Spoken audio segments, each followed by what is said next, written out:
তোমরা আশা করি নিশ্চয়ই ভালো আছো। আলহামদুলিল্লাহ, আমিও আল্লাহর রহমতে ভালো আছি। আজকে তোমাদের অষ্টম শ্রেণীর ইসলাম ও নৈতিক শিক্ষা বিষয়ক ক্লাস দ্বিতীয় অধ্যায় আছে ইবাদত। ইবাদত কি কি ধরনের হতে পারে বা মৌলিক ইবাদত কয়টি ও কি কি, সেই সঙ্গে আজকে প্রথম পার্ট বা পার্ট 1 এর দ্বিতীয় অধ্যায় পার্ট 1 এর যাকাত বিষয়ে তোমাদেরকে কিছু কথা শোনাবো ইনশাআল্লাহ। প্রিয় শিক্ষার্থী, প্রথমেই রয়েছে ইবাদত। ইবাদত শব্দটি আরবি শব্দ। ইবাদত শব্দটি আরবি শব্দ, এর অর্থ বন্দেগী, দাসত্ব, আনুগত্য।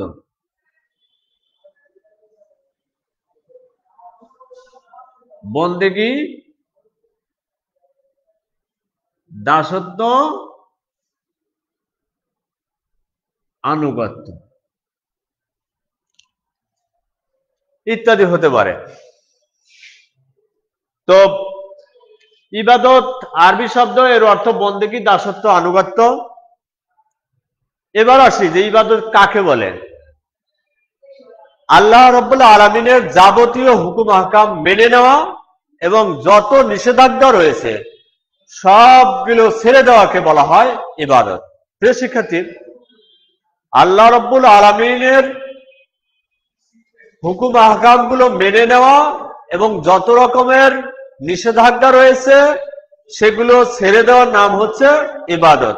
এর নাম হচ্ছে আনুগত্য, এর নাম হচ্ছে বন্দেগী, এর নাম হচ্ছে দাসত্ব। আরেকটি সংজ্ঞা রয়েছে যে ইসলাম হলো পরিপূর্ণ জীবন বিধান। ইসলামের মৌলিক 5টি বিষয়, যেটা কালেমা, নামাজ, রোজা, যাকাত ও হজ, ইসলামের মৌলিক 5টি ইবাদতের জায়গা রয়েছে। এই 5টিকে ইসলামের রুকন বা খুঁটিও বলা হয় বা 5টি স্তম্ভ বলা হয়। তো আজকে আমরা যাকাত বিষয়ে আলোচনা করব, ইসলামের একটি গুরুত্বপূর্ণ স্তম্ভ। তো তার আগে ইসলামের মৌলিক 5টি বিষয় কালেমা, নামাজ, রোজা, হজ, যাকাত, এগুলো জীবনের প্রতিটি কাজ ইসলামী বিধিবিধান অনুযায়ী সম্পন্ন করা ও ইসলামের ইবাদতের অন্তর্ভুক্ত। জীবনের প্রতিটি কাজ ইসলামী শরীয়ত অনুযায়ী যদি আমি পরিচালনা করি তাহলে সেগুলোই হবে ইবাদত। ইবাদত বলতে যে শুধু নামাজ পড়বো, কালিমা পড়বো, যাকাত দেব, হজ করব এবং সুবহানাল্লাহ আলহামদুলিল্লাহ পড়বো এমনটি নয়।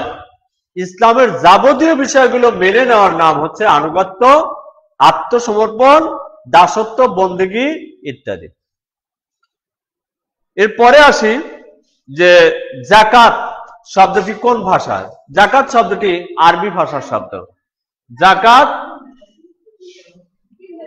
আরবি ভাষা।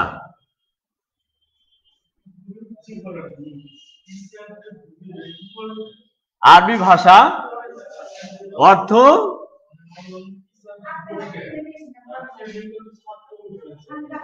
পবিত্রতা, পরিচ্ছন্নতা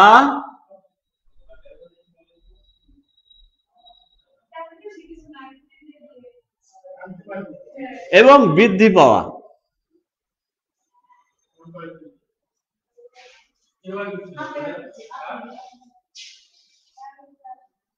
বৃদ্ধি পাওয়া। যাকাত আরবি ভাষা অর্থ পবিত্রতা, পরিচ্ছন্নতা এবং বৃদ্ধি পাওয়া। এখন প্রশ্ন হতে পারে যে যাকাত শব্দের অর্থ পবিত্রতা, পরিচ্ছন্নতা কেন হলো এবং বৃদ্ধি পাওয়া কেন হলো। অর্থাৎ আল্লাহ রাব্বুল আলামিন কোরআনের মধ্যে বারবার উল্লেখ করেছেন আকিমুস সালাত ওয়া আতুজ যাকাত। যেমন সূরা মুজাম্মিলের 20 নং আয়াতে রয়েছে আকিমুস সালাত ওয়া আতুজ যাকাত, সালাত কায়েম করো, যাকাত প্রদান করো। তো সালাত কায়েম করব, সেই সঙ্গে যদি আমার নিসাব পরিমাণ সম্পদ থাকে, নিসাব পরিমাণ মাল সম্পদ যদি থাকে, তার যে অংশটুকু বের করে দেওয়ার দরকার সেই অংশটুকু যদি আমি বের করে দেই তাহলে আমার সম্পূর্ণ মাল সম্পদ পবিত্র হলো, পরিচ্ছন্ন হলো। আর আমি যদি নিসাব পরিমাণ মালের মালিক হওয়া সত্ত্বেও, 1 বছর অতিক্রান্ত হওয়া সত্ত্বেও আমি সেই সম্পদ থেকে গরিব বা দরিদ্রদেরকে নির্দিষ্ট পরিমাণ যে অংশ অর্থাৎ 40 ভাগের 1 ভাগ জাকাত দিতে হয় নিসাব পরিমাণ সম্পদ হলে, সেই 40 ভাগের 1 ভাগ যদি আমি না দিয়ে দেই তাহলে সমুদায় সম্পদ আমার অপবিত্র অপরিচ্ছন্ন রয়ে গেল। অর্থাৎ শতকরা হারে যদি বলি, শতকরা 2.5 টাকা হারে জাকাত দিতে হয়, সেই হিসেবে 97 টাকা 50 পয়সা আমার পবিত্র, আর 2.5 টাকা যদি বের করে দেই তবেই 97 টাকা 50 পয়সা আমার পবিত্র। আর যদি ওই 2.5 টাকা সহ আমি লোভে সেগুলো সহ গ্রহণ করে নেই তাহলে আমার সমুদায় সম্পদ অপবিত্র অপরিচ্ছন্ন। এটি হলো জাকাতের কথা, আল্লাহ রাসূলের কথা। জাকাত কেন অপবিত্র হয়, অপরিচ্ছন্ন হয়? জাকাত অর্থ তাহলে পবিত্রতা এবং পরিচ্ছন্নতা কেন হইল এবং বৃদ্ধি পাওয়া কেন হলো সে বিষয়ে বলি। জাকাত দিলে সম্পদ অবশ্যই কমে যাবে। জাকাত দিলে সম্পদ অবশ্যই কমে যাবে, এটি আমরা জানি যে 100 টাকার মধ্য থেকে যদি 2 টাকা 50 পয়সা দিয়ে দেই তাহলে আমার 2.5 টাকা কমে গেল। 40 ভাগের 1 ভাগ যদি দিয়ে দেই জাকাত তাহলে আমার 39 ভাগ রইল, আর 1 ভাগ আমার কমে গেল। কমে যাওয়া হওয়ার কথা, কিন্তু বৃদ্ধি পাওয়া কেন হলো? জাকাত আমি যদি 100 টাকার মধ্যে 97 টাকা রাখি 2.5 টাকা দিয়ে দেই তো 97 টাকার মধ্যেই আমার আল্লাহ রাব্বুল আলামিন বরকত দান করবেন, যার কারণে জাকাত অর্থ বৃদ্ধি পাওয়া। আমি যদি 40 ভাগের 1 ভাগ গরিব মিসকিনদেরকে দিয়ে দেই, আমার এই 39 ভাগের মধ্যে আল্লাহ রাব্বুল আলামিন এমন রহমত দান করবেন, এমন বরকত দান করবেন যা দিয়ে আমার মাল সম্পদ আরো বৃদ্ধি পাবে। আর যদি আমি জাকাত না দেই আল্লাহ রাব্বুল আলামিন হয়তো অভিশাপ দিবেন এবং মাল আমার অপবিত্র হবে, আর তাতে হয়তো 40 ভাগ রেখেও 100 ভাগ রেখেও আমার সেই 100 ভাগ দিয়ে যতটা ইনকাম না হবে আমার 97 টাকা দিয়ে তা হয়তো ইনকাম হবে। প্রিয় শিক্ষার্থী, এই হলো জাকাত অর্থ বৃদ্ধি পাওয়া। জাকাত প্রদানের মাধ্যমে সম্পদ ব্যক্তি বিশেষের হাতে পুঞ্জীভূত থাকে না, আর মানুষের হাতে সম্পদ পুঞ্জীভূত থাকুক এমনটি আল্লাহ রাব্বুল আলামিনও পছন্দ করেন না। তিনি চান সম্পদ মানুষের কল্যাণে ব্যয় হোক, সমাজের সামগ্রিক অর্থনৈতিক অবস্থার উন্নতি হোক। কেউ 10 তলা, কেউ 5 তলা, কেউ 22 তলা, এমনটি আল্লাহ রাব্বুল আলামিন পছন্দ করেন না। এই বিবেচনায় জাকাত অর্থ বৃদ্ধি। জাকাত প্রদানে দাতার অন্তর কৃপণতার কলুষ থেকে পবিত্র হয়। জাকাত দানে জাকাত দাতার অন্তর কৃপণতার কলুষ থেকেও পবিত্র হয়। সেই হিসেবে জাকাত দেওয়া অর্থ পবিত্রতা, পরিচ্ছন্নতা। বিত্তশালীদের সম্পদে দরিদ্রদের অধিকার আছে, কাজেই গরিবের নির্ধারিত অংশ দিয়ে দিলে অবশিষ্ট সম্পদ ধনীদের জন্য পবিত্র হয়ে যায়। এদিক বিবেচনায় জাকাত অর্থ পবিত্রতা। জাকাত দিলে সম্পদ আল্লাহ তাআলা বরকত দান করেন। ইসলামের 5টি গুরুত্বপূর্ণ রুকুনের মধ্যে জাকাত অন্যতম। কুরআন মজিদের বহু জায়গায় সালাতের সাথে সাথে জাকাতের কথা বলা হয়েছে, আকিমুস সালাত ওয়া আতুজ জাকাত। এরপর বলা হয়েছে ওয়াফি আমওয়ালিহিম হাক্কুল লিসাইল ওয়াল মাহরুম। ধনীদের সম্পদ থেকে সম্পদ বের করে গরিবদের মাঝে বিতরণ করাই হচ্ছে জাকাতের লক্ষ্য। ওয়াফি আমওয়ালিহিম হাক্কুল লিসাইল ওয়াল মাহরুম, তাদের ধনীদের সম্পদ অবশ্যই দরিদ্র বঞ্চিতদের অধিকার রয়েছে। আমরা যারা জাকাত দিয়ে থাকি তারা হয়তো মনে করি যে ওরা ভিক্ষুক বা ওরা আমাদের কাছে অসহায়। না, আল্লাহ রাব্বুল আলামিন এই জন্য জাকাত ফরজ করেন নাই। জাকাত দাতা জাকাত যদি দিয়ে দেয় ওদেরকে খুঁজে খুঁজে ওদের কাছে পৌঁছে দিতে হবে, তা না হলে আমাদের রেহাই নেই। আমি যদি জাকাত দেওয়ার লোক না পাই, জাকাত যদি না দেয় তা আমার সম্পদ অপবিত্র অপরিচ্ছন্ন, তাহলে অবশ্যই যারা জাকাতের জন্য আসে, যারা জাকাতের হকদার, তাদেরকে অবশ্যই জাকাত দিয়ে দিলেই তো পবিত্র হব, আমিও দায় মুক্ত হব, কলুষ মুক্ত হব, আমার অন্তরটা কলুষ মুক্ত হবে। তা না হলে কিন্তু কলুষ মুক্ত হবে না।